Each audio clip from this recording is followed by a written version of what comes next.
तीसरा समझदार दोस्त।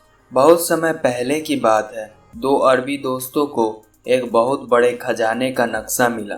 खजाना किसी रेगिस्तान के बीचों बीच था। दोनों ने योजना बनाना शुरू की।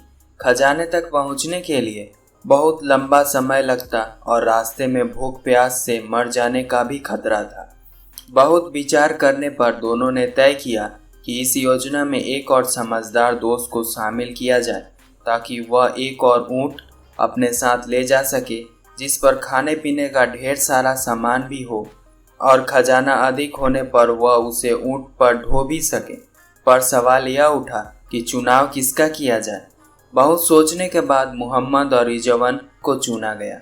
दोनों हर तरह से बिल्कुल एक तरह के थे और कहना मुश्किल था कि दोनों में अधिक बुद्धिमान कौन है। इसलिए एक प्रतियोगिता के जरिए सही व्यक्ति को चुनाव करने का फैसला किया गया। दोनों दोस्तों ने उन्हें एक निश्चित स्थान पर बुलाया और बोले, आप लोगों को अपने अपने ऊँट पर सवार होकर सामने दिख रहे रास्ते पर आगे बढ़ना है। कुछ दूर जाने के बाद यह रास्ता दो अलग अलग रास्ते में बंट जाएगा, एक सही और एक गलत। जो इंसान सही रास्ते पर जाएगा वह ही हमारा तीसरा साथी बनेगा और खजाने का 1/3 हिस्सा उसका होगा। दोनों ने आगे बढ़ना शुरू किया और उस बिंदु पे पहुंच गए जहां से रास्ता बटा हुआ था। वहां पहुंचकर मोहम्मद ने इधर उधर देखा। उसे दोनों रास्तों में कोई अंतर समझ नहीं आया और वह जल्दी से बाईं तरफ बढ़ गया, जबकि रिजवान बहुत देर तक उन रास्तों की ओर देखता रहा और उन पर आगे बढ़ने के नतीजे के बारे में सोचता रहा। करीब 1 घंटे बाद बाईं ओर के रास्ते पर धूल उड़ती दिखाई दी।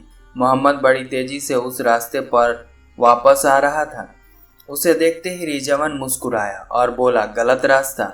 हाँ शायद, मोहम्मद ने जवाब दिया। दोनों दोस्त छुपकर यह सब देख रहे थे और वे तुरंत उनके सामने आए और बोले, बधाई हो। शुक्रिया, रिजवान ने फौरन जवाब दिया। तुम्हें नहीं, हमने मोहम्मद को चुना है। दोनों दोस्त एक साथ बोले, पर मोहम्मद तो गलत रास्ते पर आगे बढ़ा था, फिर उसे क्यों चुना जा रहा है? रिजवान गुस्से में बोला, क्योंकि उसने यह पता लगा लिया कि गलत रास्ता कौन है और अब वह सही रास्ते पर आगे जा सकता है, जबकि तुमने पूरा वक्त बस एक जगह बैठकर यही सोचने में गवा दिया कि कौन सा रास्ता सही है और कौन सा गलत। समझदारी किसी चीज के जरूरत से ज्यादा सोचने में नहीं, बल्कि एक समय के बाद उस पर काम करने और तजुर्बे से सीख लेने में है। दोस्तों ने अपनी बात पूरी की।